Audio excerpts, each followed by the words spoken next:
Batman number 7 is Matt Fraction's latest issue in the renumbered Batman series, and the Joker is back. The Mad Clown is restrained by a test tube, a mechanical helmet, and just about everything else, but he still has something to say.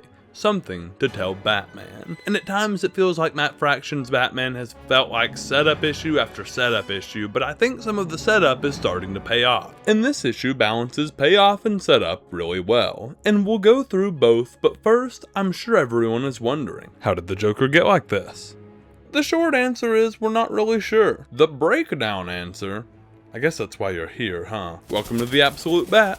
Hit subscribe to stay caught up on all things Batman, and first, we are doing a giveaway. Drop your favorite Batman comic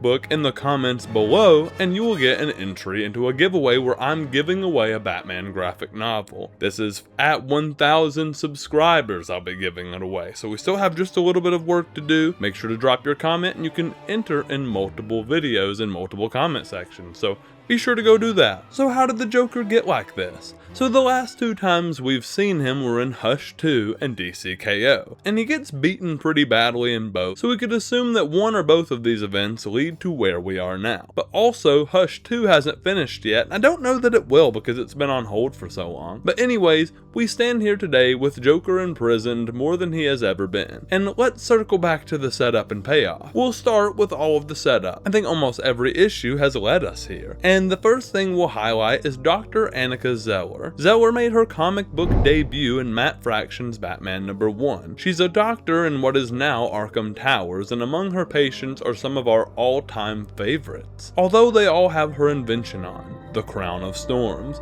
said to help these villains find peace. We start with Killer Croc in the very first issue, and the Crown has put him in a childlike state to the point where Batman barely fights him because he's not really that aggressive. Later on, we see the Riddler, who also doesn't put up a fight. Instead, he spews riddles over and over, and yeah, this is kinda normal, but not like this. This has no rhyme or reason to it. And I was skeptical about her because of the treatment of these two villains, but people had started to wonder if she's actually reforming their evil tendencies. Regardless, Batman 7 shows us that her patient 10 is the Joker. Along with everything else hooked up to him, he's wearing the Crown of Storms. In this state, Joker cannot even speak and is speaking through a monitor with creepy green text on it. I loved this here because the dialogue was so well written, I caught myself reading it in a Joker voice.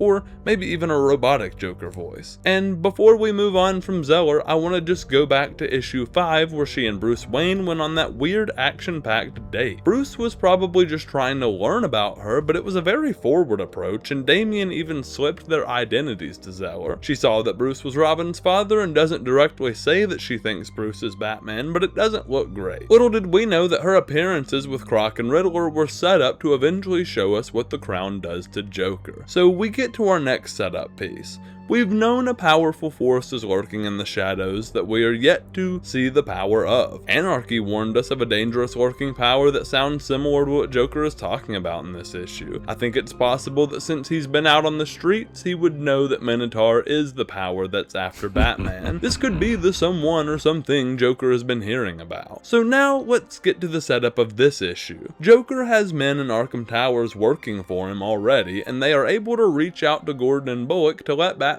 know the Joker wants to speak to him. Batman speeds there in his Batmobile that I am a huge fan of. This Batmobile is awesome. Zeller administers Batman the whole time and gives him the strict rules, and I took this as she knows Batman is always beat on the criminals in Arkham and no one has cared, but that's not going to fly anymore, and especially not today with Joker. My favorite part of this interaction is Zeller telling Batman not to call him the Joker and to call him Patient 10. Batman tells her he's still the Joker and heads in to see him. Joker starts with a "Hey you," and things only escalate from there. Joker is called Batman here for two reasons. They dive into some more setup. Joker explains he has people that are informing him and that he remembers everything he's done. We get an awesome fold-out panel.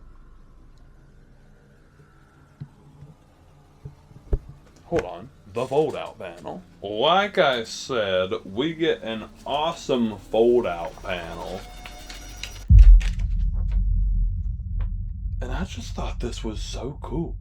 People don't do this enough anymore. Joker tells him reason 1 is because he knew they were both lonely. Batman responds, "I'm alone, not lonely. There's a difference." And I think there's even more deep setup here, as Batman is maybe feeling a little lonely after the departure of Tim Drake in the last issue, and being semi-aware that Damian is wanting to go to college. His family is growing up and he's just still here doing the Batman thing. And now we get straight payoff from the Crown of Storms, Zeller, and maybe a hint back towards the Minotaur, who we haven't heard from since issue 4. Joker goes on to say he can't tell him the second reason he called him, and he needs Zeller to step away from the conversation. With hesitation, Zeller grants them 30 seconds. Joker gets to the point. "You were right, of course. I hear all things from all Gotham's darkest places. I couldn't ignore them if I tried, and I've heard something dangerous in the offing. I cannot ascertain anything more than the fainting hint of its existence. It remains beyond my reach. That alone makes it interesting to me." Batman responds, "Something dangerous in Gotham City? Great tip, Patient 10. Good night." Joker gets back to the point. He says, "Something is coming to kill you. I don't know who, and I can't stop it." Batman gives another legendary response. "I'm Batman. People try to kill me all the time. You've discovered it's Tuesday." That's when Joker flips the script. "No, you don't understand. Someone is coming to kill you, Bruce." Okay, what? I know we all knew he knew, but he didn't care, right? Joker is breaking the illusion of their game to warn Batman someone is coming for Bruce Wayne, and acknowledging them as the same person? This has to be serious. Why so serious?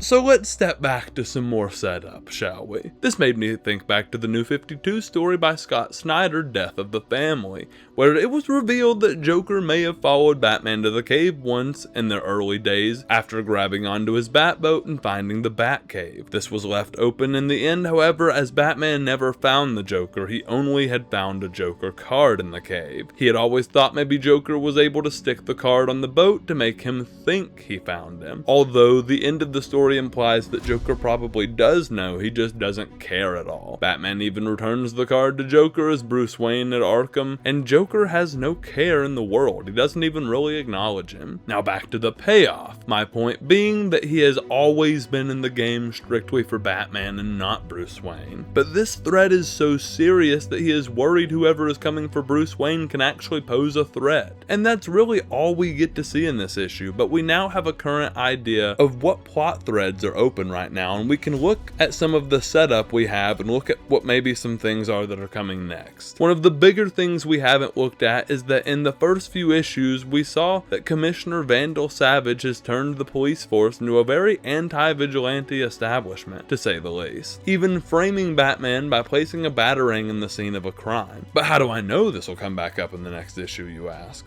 Well, they've already released the cover, and it features Batman, Commissioner Vandal Savage, Poison Ivy, and Alan Scott Green Lantern. That last one I'm pretty curious about, but I'm even more excited to see Mayor Ivy. If you didn't know it, in her solo series it was revealed that Poison Ivy is now the mayor of Gotham, and we can assume her and Savage will be working together based on how comfortable they look with one another on the cover. Also, I'll note that issue 8 will have a different artist, as Ryan Sook will take over for Jorge Jimenez, since he will be doing the art for Superman Spider-Man, which is totally cool because Jimenez has a perfect style for Spider-Man. I feel like I never really thought about it till I saw the news. Sook has worked on things like Superman Action Comics and Rebirth Batman Beyond, so I'm sure his issue will be amazing and we'll get a fresh looking issue while waiting on Jimenez to come back, so I see it as a win-win. All in all, I think this series has really mastered the balance of setup and payoff, and after this issue, I'm more on the edge of my seat than I've been for any of the others. What did you think about Batman number 7? Are you enjoying the Batman run? If you want to go see my video where I break down the last issue, go click on that video. Tim Drake left the Bat family, and I was actually into the story behind it, but it is big news for the Bat family. The role of Robin rests on Damian now.